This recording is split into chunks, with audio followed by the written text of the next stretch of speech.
এই রেসিপিটা আমার অনেক বেশি পছন্দ আর বানিয়ে নিতে লাগে মাত্র 10 মিনিট। রুম টেম্পারেচারে ডিম নিয়েছি 2টা, তার সাথে ফুটন্ত গরম দুধ আমি এর মধ্যে ঢেলে দিলাম।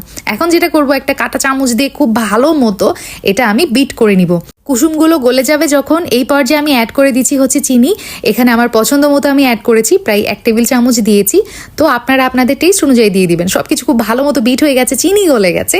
ওপরে এই যেই ফোমগুলা হয়েছে না, সেটা আমি চামচ দিয়ে ক্লিন করে নিচ্ছি। এইদিকে পাতিলের পানিতে আমার বলক চলে আসছে, আমি একটা টিস্যু পেপার দিয়ে এই যে ডিমের বাটিটা এখানে বসিয়ে দিলাম।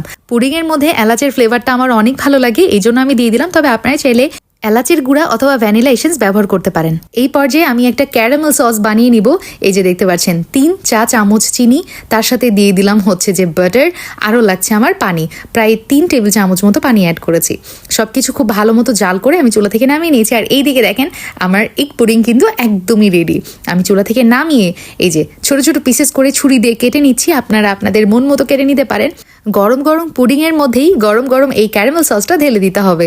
অনেক বেশি মজা হয়, ছোট থেকে বড় সবাই